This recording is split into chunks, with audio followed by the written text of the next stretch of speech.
Chapter 10. Further Use of the Will. You cannot retain a true and clear vision of wealth if you are constantly turning your attention to opposing pictures, whether they be external or imaginary. Do not tell of your past troubles of a financial nature, if you have had them. Do not think of them at all. Do not tell of the poverty of your parents, or the hardships of your early life. To do any of these things is to mentally class yourself with the poor for the time being, and it will certainly check the movement of things in your direction. Let the dead bury their dead, as Jesus said. Put poverty and all things that pertain to poverty completely behind you. You have accepted a certain theory of the universe as being correct, and are resting all your hopes of happiness on its being correct.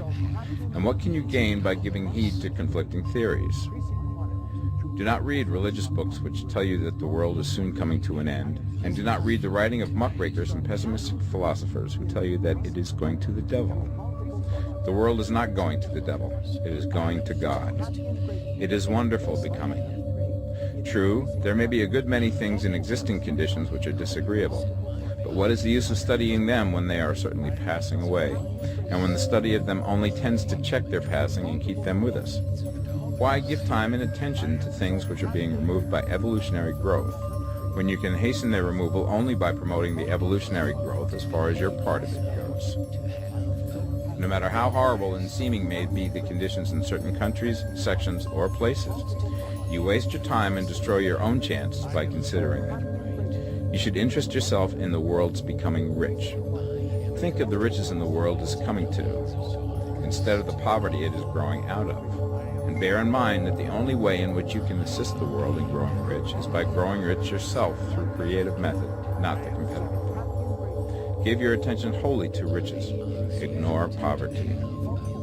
Whenever you think or speak of those who are poor, think and speak of them as those who are becoming rich, as those who are to be congratulated rather than pitied.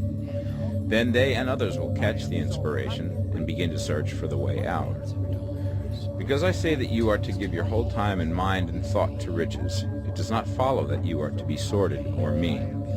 To become really rich is the noblest aim you can have in life, for it includes everything else.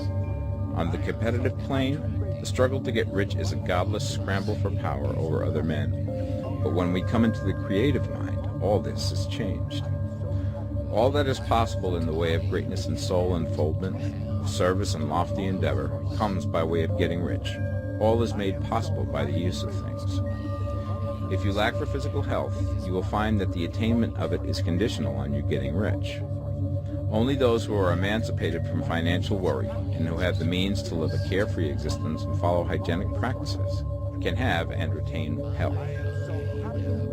Moral and spiritual greatness is possible only to those who are above the competitive battle for existence, and only those who are becoming rich on the plane of creative thought are free from the degrading influences of competition. If your heart is set on domestic happiness, remember that love flourishes best when there is refinement, a high level of thought, and freedom from corrupting influences.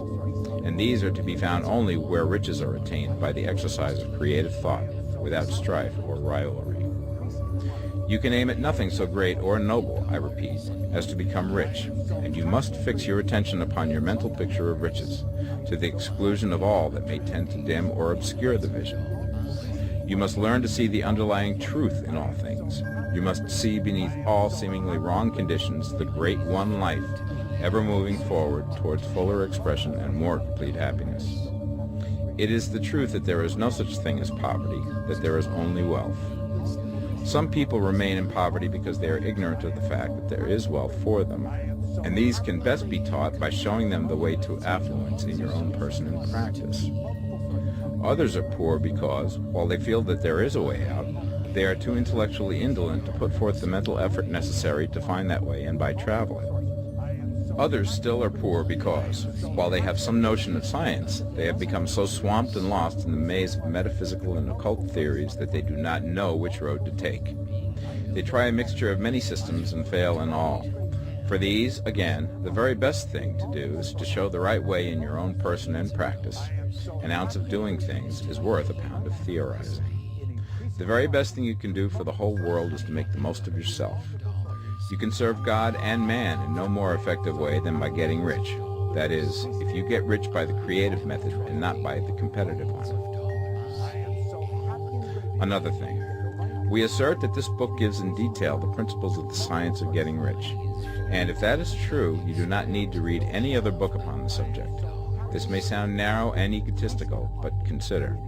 There is no more scientific method of computation in mathematics than by addition, subtraction, multiplication, and division.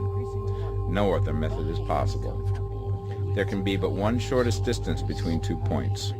There is only one way to think scientifically, and that is to think in the way that leads by the most direct and simple route to the goal. No man has yet formulated a briefer or less complex system than the one set forth herein. It has been stripped of all non-essentials.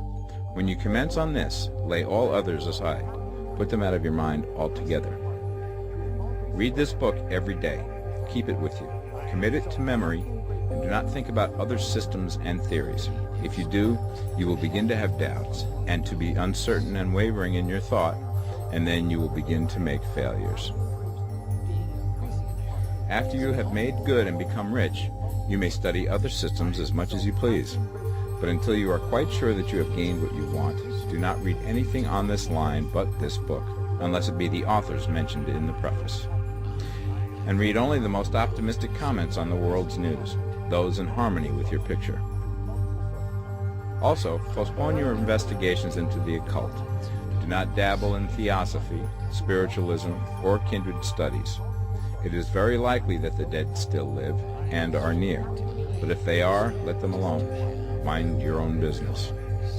Wherever the spirits of the dead may be, they have their own work to do and their own problems to solve, and we have no right to interfere with them. We cannot help them, and it is very doubtful whether they can help us, or whether we have any right to trespass upon their time if they can. Let the dead and the hereafter alone, and solve your own problem. Get rich. If you begin to mix with the occult, you will start mental cross-currents which will surely bring your hopes to shipwreck. Now, this and the preceding chapters have brought us to the following statement of basic facts. There is a thinking stuff from which all things are made, and which, in its original state, permeates, penetrates, and fills the interspaces of the universe. A thought in this substance produces the thing that is imaged by the thought.